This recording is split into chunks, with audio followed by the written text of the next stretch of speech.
Then he will join a scheduled European Council summit to discuss our shared concerns about Ukraine, including transatlantic efforts to impose economic sanctions on Russia, provide humanitarian support to those affected by the violence, and address other challenges related to the conflict. Later in the day, he will attend the G7 meeting called by Germany to further discuss with our allies and partners the consequences we are imposing on Russia for its war of choice. We'll have more announcements, I'm certain, on the trip in the days ahead. I don't have additional details. We've also, of course, invited our National Security Advisor, who always enjoys engaging with all of you, to join us to preview the trip early next week. So we're just figuring out the date and the time, depending on when the charter leaves. With that, Zeke, why don't you kick us off? No updates on the Friday schedule? Don't have any updates at this point in time. Onto the president's call this morning with President Xi. Does the White House now have a sense of whether or not China has decided whether to assist Russia backfill its supplies and sort of fulfill its request for material in support of its invasion of Ukraine? Well, I'm not going to give an assessment of that from here. What I can tell you is that the majority of this call, as I think you heard, you saw in the readout, and you heard, I think, on the call we just did, but was focused on Russia's unprovoked invasion of Ukraine. The president spent, the vast majority of the nearly 2 hours was spent with the president outlining the views of the United States and our allies and partners on this crisis, including a detailed overview of efforts to prevent and then respond to the invasion, how we got here, steps we've taken, where we've gone, and why. Of course, as was also noted in the readout, but let me just reiterate, he also conveyed and described the implications and consequences if China provides material support to Russia. But again, I'm not going to provide any additional assessment from here. The president has cast the efforts to sort of build up the Western alliance as sort of like democracies versus autocracy. One very large, the largest democracy in the world is in fact buying Russian oil right now at a discount, expanding its purchases, taking advantage of the situation. Does the White House have any response to India's purchases there, and does the president plan to reach out to the Indian government to try to get that decision reversed? Well, we have not. We made a decision about banning the Russian import of oil. Every country has not made that decision, and we recognize that, and they have different economic reasoning as to why different countries do, including some in Europe. We have been in touch, of course, with Indian leaders at a range of levels, not through the president. If that happens, we will, of course, provide that readout and information to all of you.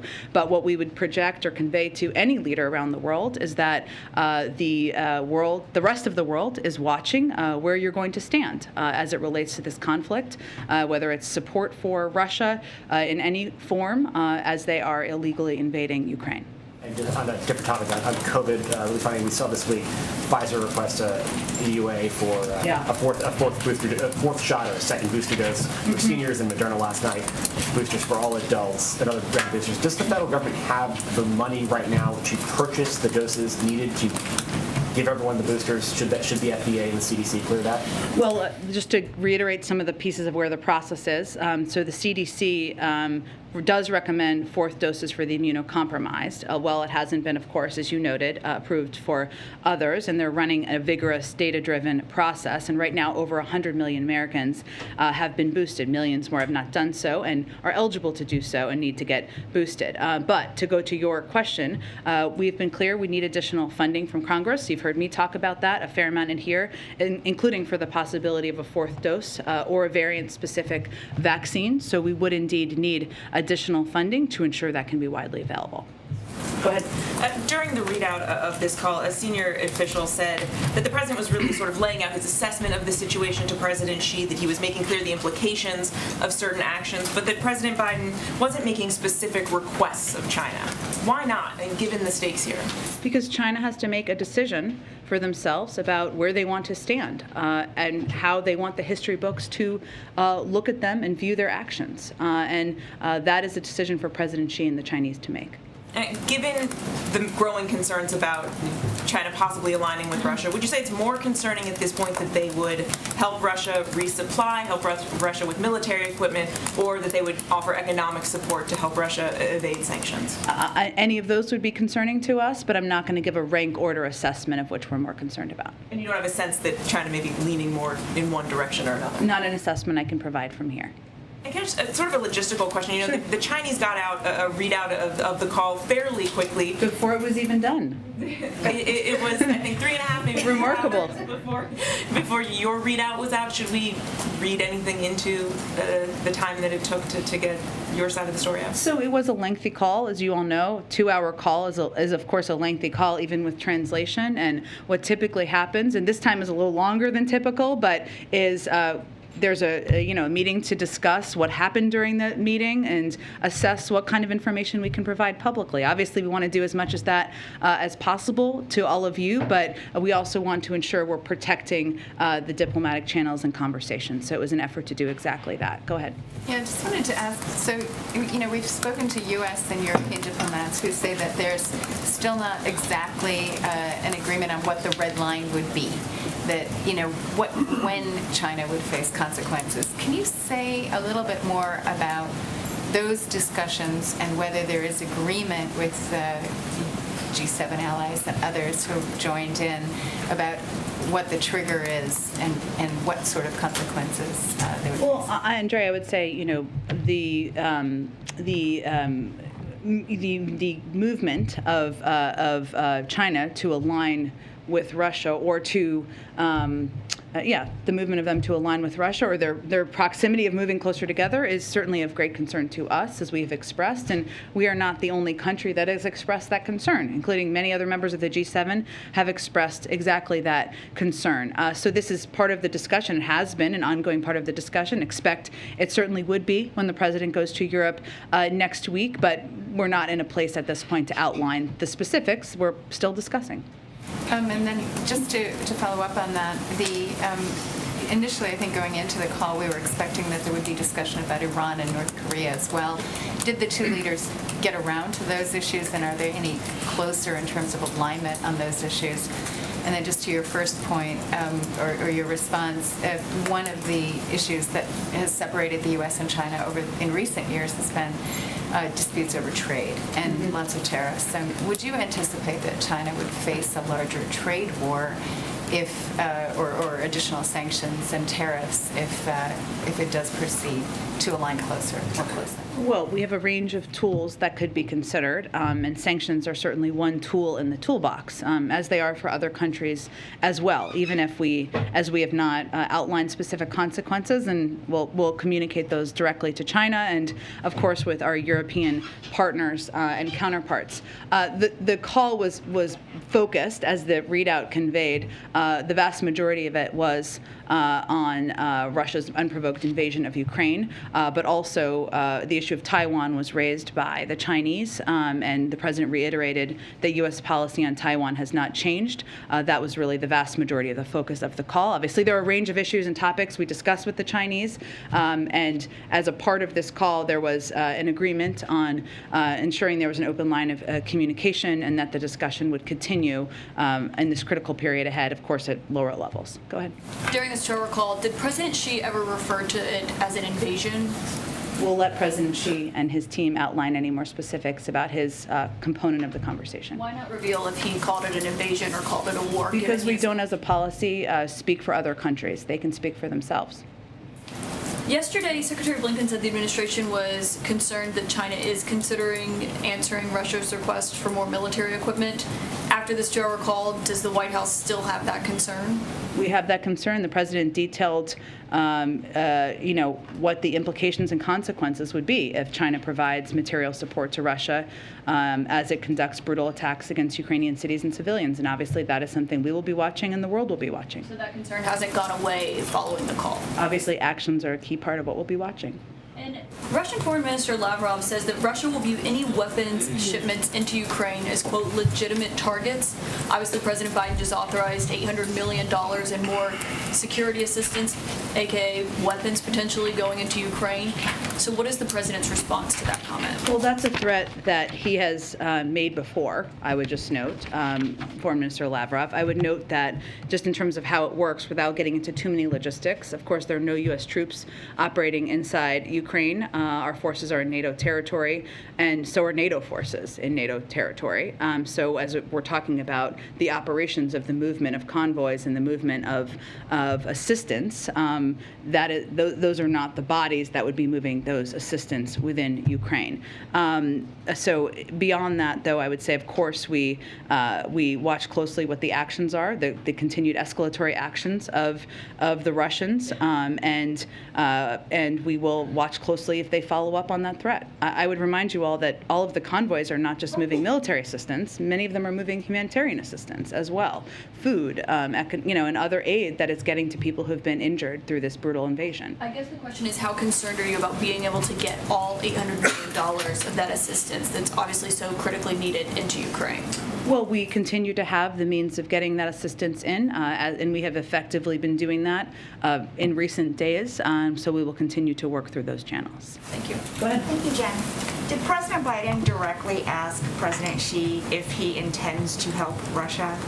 Well, he made clear what the implications and the consequences would be if China provides material support to Russia as it conducts brutal attacks against Ukrainian cities and civilians. And that made clear what the consequences would be should they do that. But did he ask, do you intend to help Russia, yes or no? I think making clear what the consequences are made clear we don't want them to do it. So can you offer any explanation for why the U.S. still has concerns after this call?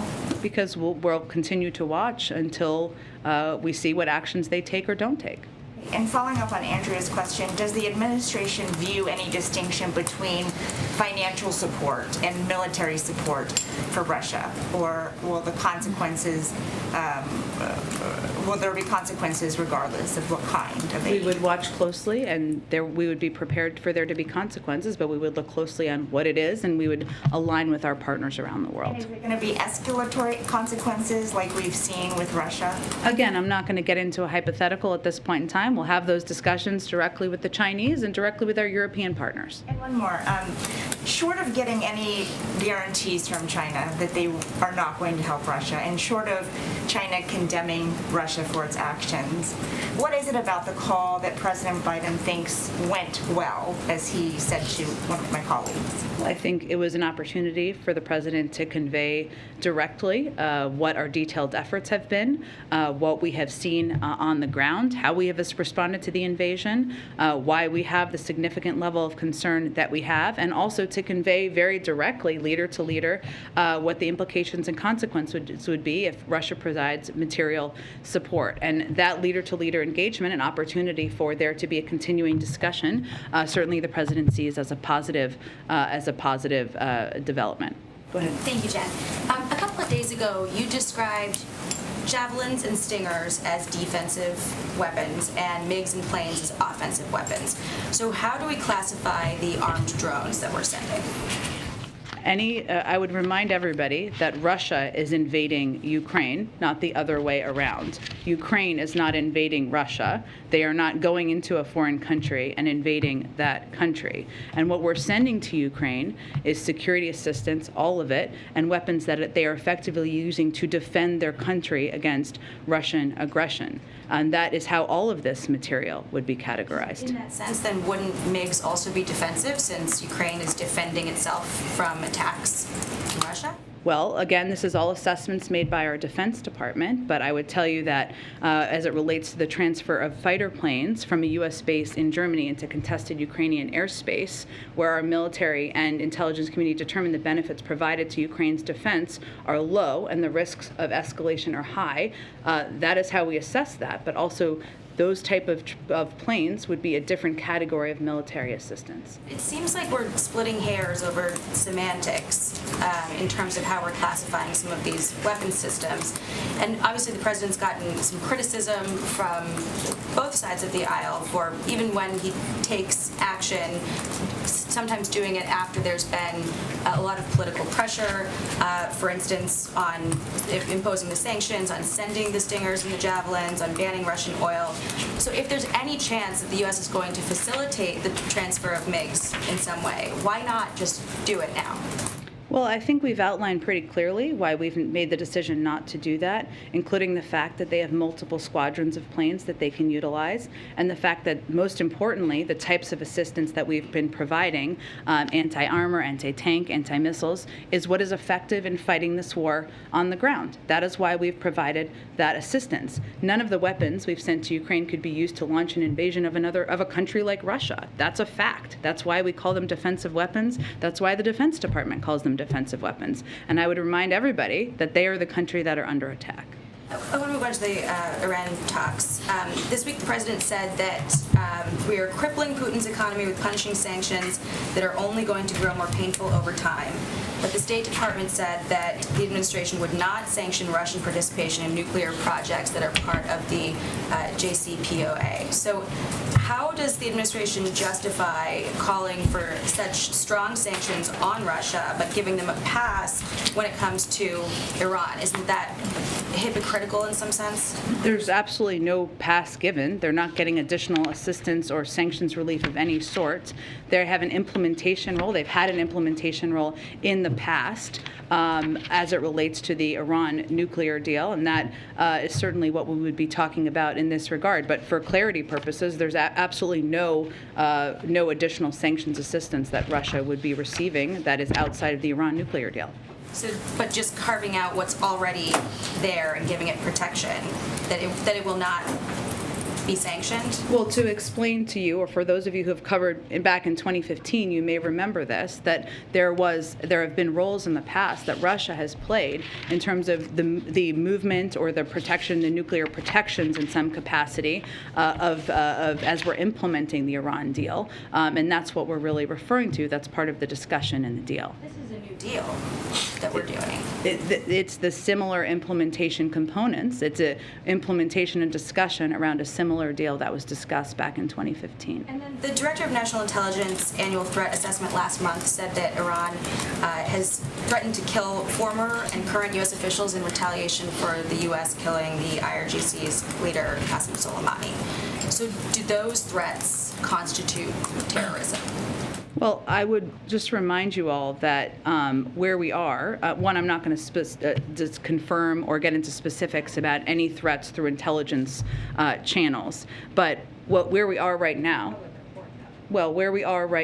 is that not only has Iran's nuclear program advanced, but their behavior in the region and beyond has gotten more aggressive, including by the Islamic Revolutionary Guard. So the notion that the actions of the past administration pulling out of the Iran nuclear deal has cut down on the actions or the escalatory behavior of the Iran Revolutionary Guard is inaccurate. The Iranian government has actually doubled their budget or something like that. So the notion that the approach that the status quo is effective and making us safer just doesn't bear out in any form of facts.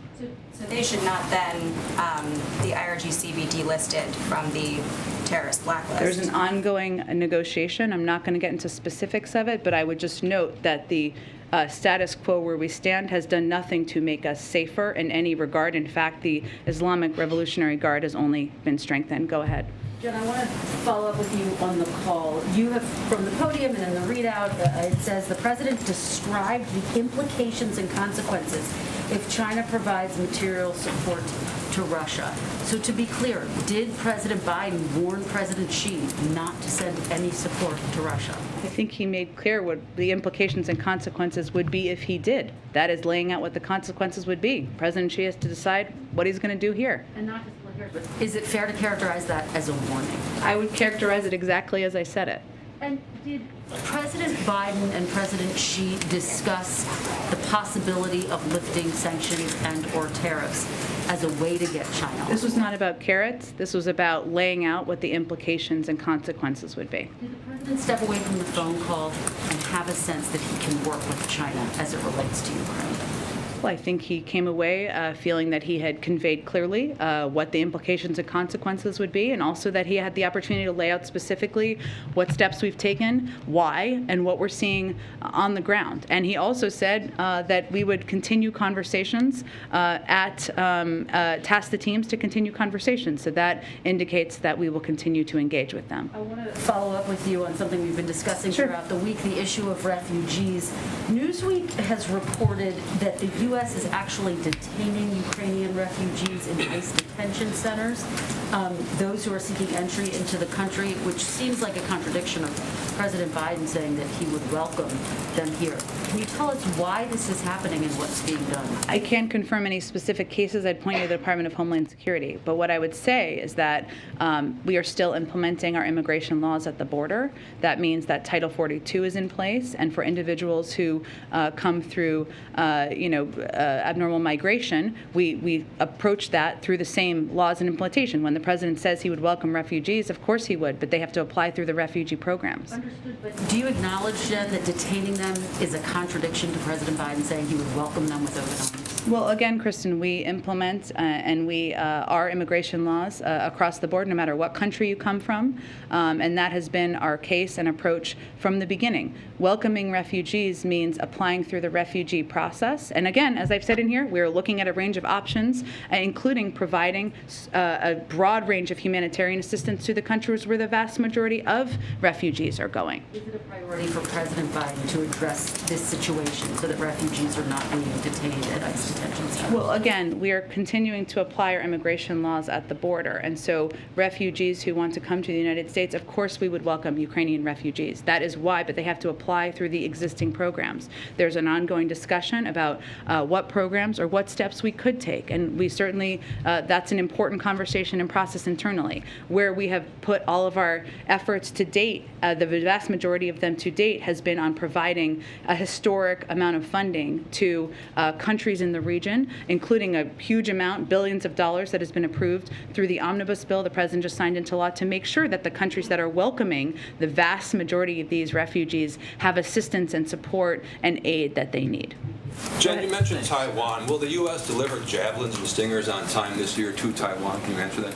I don't have any update for you on military assistance to Taiwan. I would point you to the Department of Defense. A separate question real quick. The White House, is it aware of ongoing destruction and vandalism of Catholic churches across the United States, statues as well? Is the president aware of that destruction taking place right now across the U.S.? Most recent examples in Florida at the Holy Family Catholic Church, in Royal Oak, Michigan, St. Mary Catholic Church, in Georgia, Sacred Heart Catholic Church, all vandalized, destroyed. Well, I can assure you that the President, the White House, and the United States would oppose any destruction or desecration of religious institutions of any kind. And certainly Catholic churches, the President himself is a Catholic, of course. Does the President believe that perhaps Pope Francis could play a role in mediating an end to this Ukraine crisis, the war? I just don't have anything on Pope Francis's role. Obviously, we're focusing our efforts at this point in time and engaging with our European allies and counterparts around the world. Go ahead, Ashley. If President Biden does not make a second stop on his trip abroad next week, as has been rumored, to Poland or some other place, what would be the reason? Would it be security concerns? Would it not be wanting to visit refugees at the border to draw resources away from that crisis?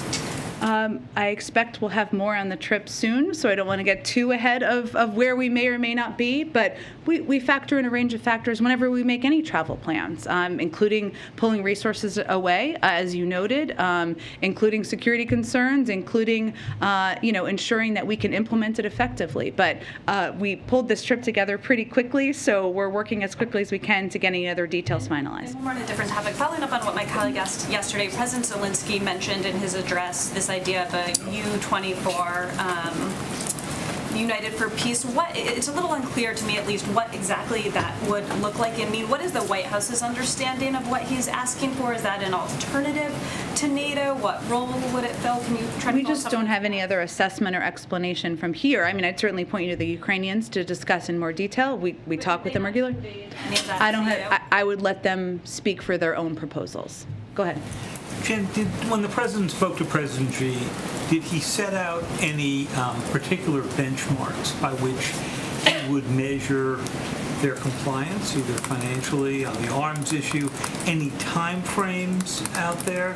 What, in other words, did he come to some kind of understanding or declaration to President Xi about how he would be measuring success? Success in terms of whether or not he provides material support? I don't have anything more to outline on that for you. I would just say that the call was not about making asks. It wasn't about making assessments. It was about having an ongoing discussion and dialogue about the illegal invasion, or the invasion of Russia's unprovoked invasion of Ukraine. And was there any discussion of the agreement that President Xi reached with President Putin just at the opening of the Olympics? I just don't have more details on the call to read out beyond what we've conveyed to date. Go ahead. Yeah, what can you say about the severity of the implications and consequences for for China, if they do indeed, in the estimation of the U.S., provide material support to Russia? I mean, are these to the level where it should really make China think twice before assisting Russia?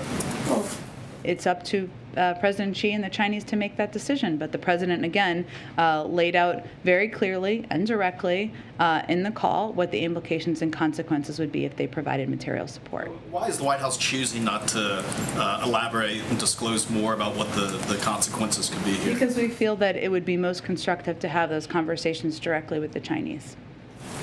Go ahead. Hi. A senior administration official just told us that that President Biden didn't make any specific requests to Xi and that China will make its own decisions. But I think I just said that too. There you go. But we're nearing a pretty critical point in the war where, according to your own assessment, Russia seems poised to potentially deploy bio or chemical weapons. How much time is there for China to really weigh in here with Putin, and why not press for that while on the call? I think that the primary focus of this call was for the president to lay out specifically the consequences and specifically where we've come to date. His assessment was that was the most constructive way to spend the call, and that it's going to be up to President Xi and the Chinese to determine what role they're going to play moving forward. Go ahead.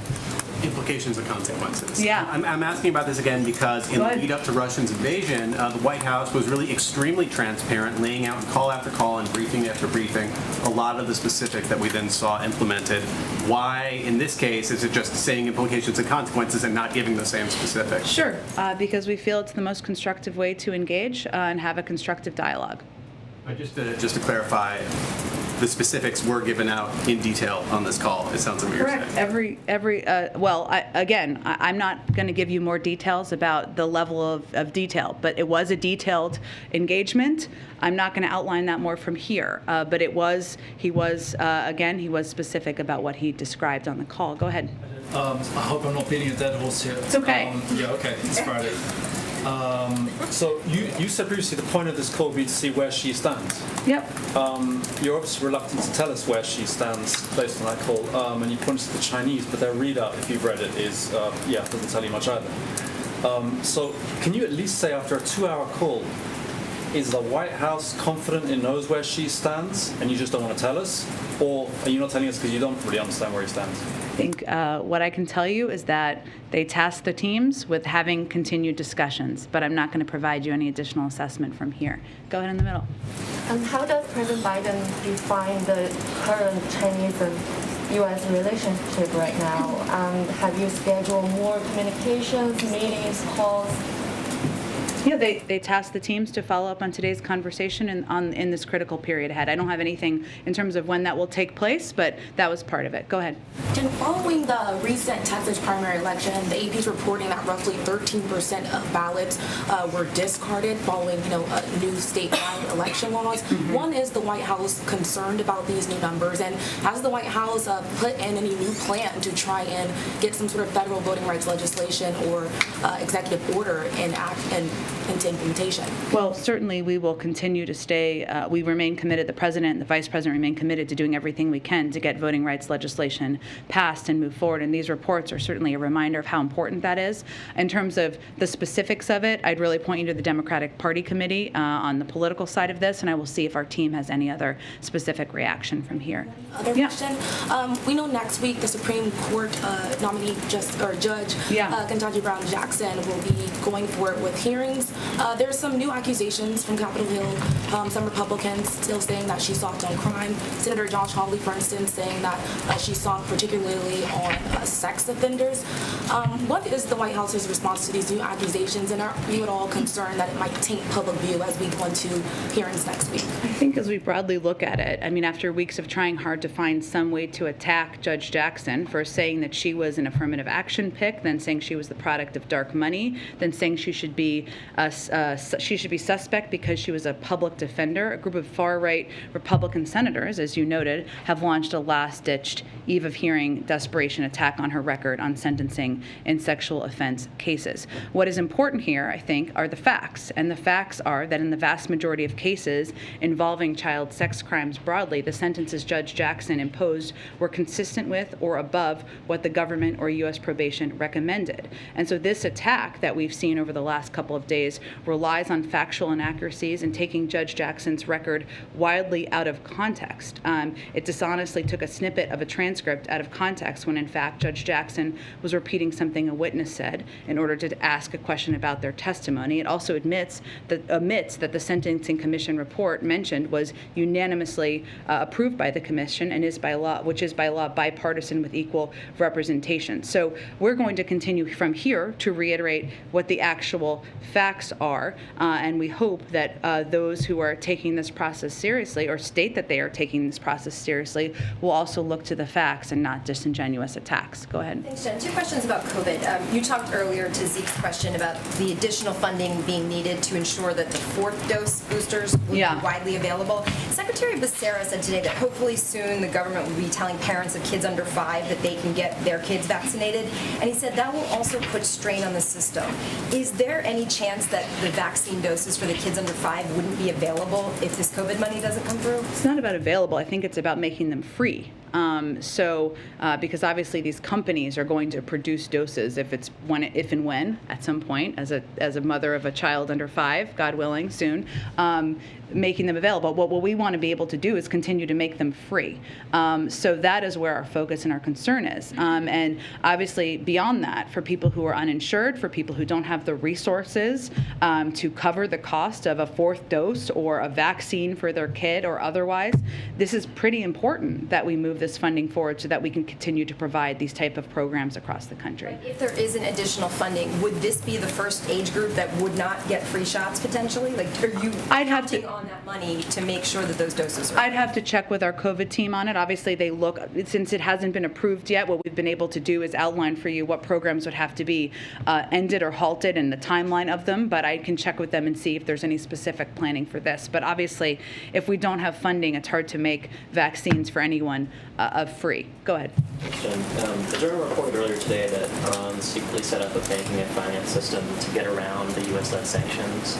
Wondering if the U.S. has a response to that, and if you think it might complicate the negotiations over the nuclear. I'd have to check with our team on that. I don't have any confirmation of the accuracy of that, so let me check with our team and see if we have concerns and what our response would be. Earlier this week, you were asked whether Jake Sullivan, in his conversation with his Russian counterpart, brought up the hostages at Chernobyl. You said you'd check. I'm just wondering if you had any updated. I did mean to get back to you on that. I apologize, so let me venture to do that this afternoon. Go ahead. Thanks, Jen. Two questions. First, on the call, there have been in recent days concern voiced by U.S. officials about China amplifying Russian disinformation about the situation there. Did that come up on the call? What was said? I just don't have more details. We've obviously been very vocal about our concern on that front, but I don't have more details about whether that was part of the discussion. And secondly, an update on earlier this week, the second gentleman tested positive for COVID. Can you give us an update on the vice president? Has she tested again since? She did, and she tested negative again today. Go ahead, Patsy. Thanks, Jen. You mentioned that on the call, the president focused on Ukraine. The Chinese side raised the issue of Taiwan. Obviously, you're not giving us any specifics on sanctions, export controls and such, but was there a discussion about broader trade relations between the U.S. and China? And then I'll have a follow-up question specific about American investments in Chinese tech firms after that. Well, the vast majority of the call was about those two topics. So beyond that, I don't have more to read out for you, but that was really the focus of the call. Okay, and so a couple of administration officials have been advocating that the president issues an executive order that would ban American investments in Chinese tech firms. What is the status of that? What is causing the delay? Does it have anything to do with the TikTok Oracle deal? Is there an anticipated timeline? I don't have any update or preview of what that looks like at this point in time. Go ahead. One more thing on the global pandemic response. Yeah. With the House of Representatives slashing the $5 billion that you've asked from the omnibus bill, do you have a plan B in trying to meet the goal of delivering what the rest of the $700 million now out of the 1.2 billion doses that you have pledged? Well, I can certainly check on how many of those have already been purchased, which I think would be a helpful piece of information, but there is not a secret fund that we have not told you about to continue to provide the type of free programs we have in the United States or to provide the level of international assistance that we would like to continue to provide. But let me check and see of those doses we've committed if there is a set number that have already been purchased. If there's no more money, then there'll be no more doses other than the ones that's already been purchased, because there might not even be any money for the delivery of those doses that have already been purchased, right? We need additional funding to continue to be the arsenal of vaccines in the world. Go ahead. Thanks, Jen. I wanted to go back to the Supreme Court nomination hearings for next week. Can you talk, in the president's schedule, you didn't mention that, and obviously he's not testifying in the nomination hearing. No, not that we're tracking, but yeah. Can you talk about how this White House is preparing, how Judge Jackson is preparing for next week, how the president will be involved, given he's got a lot going on next week as well? Well, I would say that Judge Jackson, as you know, has a whole team of people internally and externally who has been helping her through the preparation process. And she, which won't surprise anyone, started studying and practicing and preparing as soon as she was nominated to serve on the Supreme Court. And that process has obviously picked up over the last couple of days. And so our team will be closely watching and monitoring the hearings next week. I'm sure we'll be responding to the inevitable doses of misinformation that travel out as well. I also wanted to ask about COVID testing. The administration announced that families could order a second round of rapid tests a few weeks ago. I don't know when it was, but recently. Yes, in the State of the Union. Yes, thank you. Could you provide an update on how many tests you've shipped at this point, and whether there's been interest in that second round? I can certainly check and see if we have an updated number. I know there's been interest, but we'll see if there's an updated number to provide. Brian, go ahead. Thank you, Jen. I wanted to ask about the rapport between Xi and President Biden. The two men have shared a meal together. They've known each other for more than 10 years. Yeah. This is an important moment in U.S.-Chinese relations. How did their personal rapport play into today's call? Well, I would say they know each other. As you've noted, they've spent time together. They've had a range of direct and candid conversations. This is not the first, and that certainly contributes to the president's ability to be as direct as he is, whether it is laying out where we've come from and why we are at this point, and his great concerns and significant concerns about Russia's unprovoked invasion of Ukraine, and also what the implications and consequences would be. So there's no question that the president's time on the world stage, his prior relationship with President Xi, having spent time with him, engaged with him directly, had many multi-hour calls and meetings with him, contributes to his ability to have those type of conversations. Did the president bring up those past meetings in this 2-hour call today? I don't think there's a reason to bring them up. They both know that they've had past meetings. I think it just starts the meeting from an understanding of where the other is coming from. Go ahead. Yeah, in the first event with the president today, why didn't the president choose to address the phone call personally between he and President Xi? Because it was about a different topic. And there's a lot of things the American people care deeply about. So it was his effort to communicate about a range of issues. But when you have the leader of the largest economy in the world and the second largest economy in the world, and they're talking, they could fall on either side of an invasion.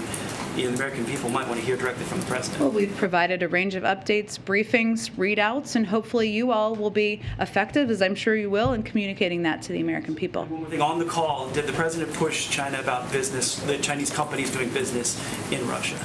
Well, I would say first that, the president, as we all have made clear, that there have been implications. As you see, while we have not asked companies to take specific steps, you look at Russia and what's happened there and what the implications have been for the Russian economy of companies pulling out. And, that's certainly something for every country to watch as they're making decisions about which side of this conflict they're going to stand on. Go ahead. Thanks, Jen. Poland is calling for an international peacekeeping mission in the Ukraine. Is that something the U.S. would entertain or support and possibly participate in? I'd have to get more details on what that looks like. I'm happy to talk with our national security team about that. And then I have like a fun Friday question. Okay. The House passed the Crown Act, which bans discrimination based on hairstyle. Is this something the administration supports? Would they sign it into law if the Senate passed it? I have seen that. I have not talked to our legislative team about it. I'm happy to do that, and we'll see if we can get you a fun Friday answer back. Go ahead. Thanks, Jen. In response to the mistreatment of African immigrants that were fleeing Ukraine, the White House did put out a statement a couple of weeks ago saying that they received assurances from the UN, Ukrainian authorities, and governments that they're committed to the fair and equal treatment of those seeking departure. But doubling down on what are those assurances, because we're still hearing a lot of stories of incidents that are happening with those who are trying to flee. Well, I think it is something we continue to watch closely, and we have seen reports of that we are concerned about. So we would just raise those concerns we have directly, and we felt it was important to put out a public statement at that time to follow up on. Just a couple more questions. One, how soon can we expect the president to sign the anti-lynching bill? I can check and see what the timing. I know we were waiting for the vice president, I think, to get back from travel, but yeah. And then lastly, about a quarter of Americans not vaccinated or partially vaccinated. Numbers aren't really budging. Is there any move or change to the definition of what is fully vaccinated? That would be for the CDC to determine. There hasn't been a change at this point in time. It still remains 2 doses, but we are continuing to encourage any American who has not received a booster to do exactly that because it would provide them additional necessary protection. Go ahead. On Judge Jackson's hearings next week, have some of that prep work included conversations between the nominee and the president and any advice from the former chairman of the Judiciary Committee? I'm not going to get into details about their private conversations.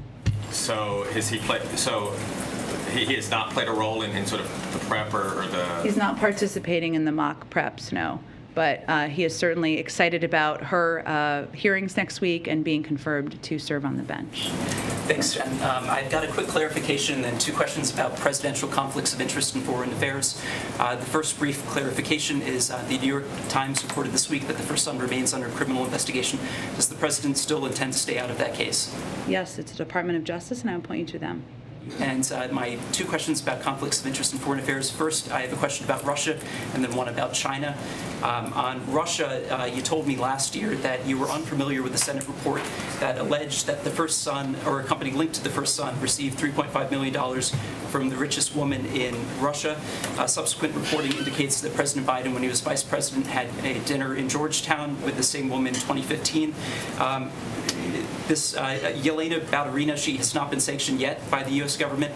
How is President Biden navigating conflicts of interest when it comes to sanctioning people who have done business with his family? And can you explain to us what this $3.5 million was for? I don't have any confirmation of the accuracy of that report, so I have no more further details. About the conflicts of interest, though, how he's navigating those when deciding sanctions. What would be his conflicts of interest? Well, his son's company allegedly got $3.5 million from... Which I have no confirmation of, and he has continued to sanction oligarchs more than we've ever sanctioned in the past, so I'm not sure that's a conflict of interest. Go ahead. Thank you. Go ahead. I have a question about Russia now. I think we're moving on because we got to get some more people. Go ahead. My question about the conflict of interest when it comes to China is last year the first son's attorney said that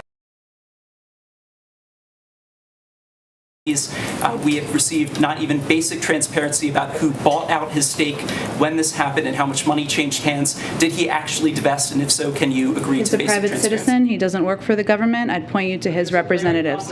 Thank you. I think we're done here. Thank you very much. Go ahead. Did President Biden talk to President Xi Jinping about the Expiry tensions on Korean Peninsula? How did President Xi respond on this? Again, the vast majority of the call was about Russia's unprovoked invasion of Ukraine. And again, when President Xi raised Taiwan, the president reiterated the U.S. policy on Taiwan. Obviously, there are a lot of important issues that we discuss with the Chinese, some where we work together, some where we have strong concern, and there's a lot of channels for that. But that was the primary focus of the conversation. Go ahead. This is Jen Psaki from Airway News TV, Pakistan. Pakistani Prime Minister Imran Khan requested for a telephonic conversation with President Biden like many months ago. It's like more than 14 or 15 months. We haven't heard anything about that. Is there any specific reason for not communicating with the Pakistani leadership? I don't have any update on a planned call or engagement. Obviously, we engage with Pakistan and a range of leaders at a number of levels through the State Department for our national security team. But in terms of a call or engagement with the president, I don't have anything to predict on that front. After his recent visit of Russia, Pakistani Prime Minister Imran Khan told a public gathering that he will not be a slave of America like other politicians do. Would you like to comment on that? I don't know why he said that, but... We have a long relationship with Pakistan, and that is a relationship will continue through diplomatic channels, so I don't have any more comments on that. Go ahead. Thanks, Jen. Thanks, Jen. We can go to both of you. Go ahead. Go. I don't know whoever wants to go first. You can rock, paper, scissors. Thanks, Jen. You might have seen that President Putin held a rally at which he said of the Russian people that we have not had unity like this for a long time. Is that your perception? Do you have any comment? Well, we're not going to respond to President Putin's misinformation and propaganda rally, which is how we see it. And secondly, just a bigger picture question. There's been a lot of discussion this week about war crimes and war criminals. You're well aware the United States does not recognize the International Criminal Court. We're not a member, yeah. Yeah, not a member. President Biden believes that is the correct stance, and if so, doesn't that undercut the United States' moral authority? Well, I would note that there are a range of international bodies that have ongoing international investigations. We would not be the ones prosecuting, of course. There'd be international bodies prosecuting any case on war crimes. We're going to feed data and information into that, and they support their process. Okay, about the Western Balkans, please. Russia and China are spreading their influence a lot on the Western Balkans, especially Bosnia, Herzegovina, and Kosovo. And the president is a friend of Bosnians and Kosovars. Can you assure people over there that America is still with them? Absolutely. Please send that directly. Go ahead, Nazira. Yeah, thank you very much, Jen. As you know, we celebrate our Nowruz New Year. Afghan people as our expectation. Do you have any message? And also, yesterday, President Biden signed some document, PTS, for new arrival Afghan refugees. Oh, TPS. Yes. We did. So the president did sign a TPS for Afghans, which means that those who have been in the country, and let me get you the exact information on that. Let's see. Let's see. Okay.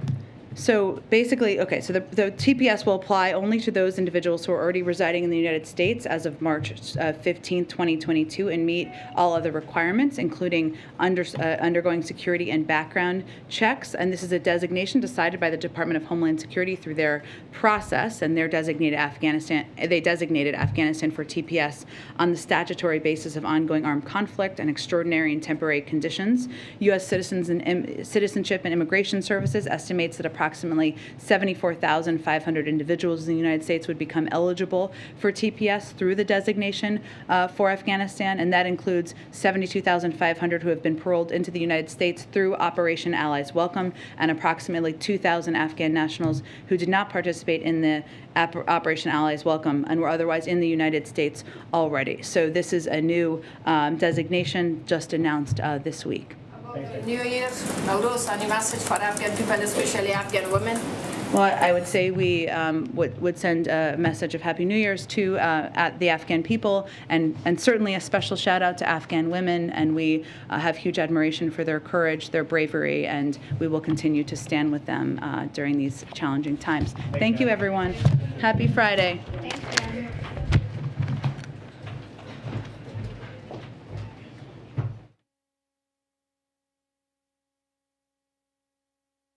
CBS News Los Angeles, powered by KCAL 9. Breaking news and weather, live as it happens. streaming on the CBS News app and on Pluto TV.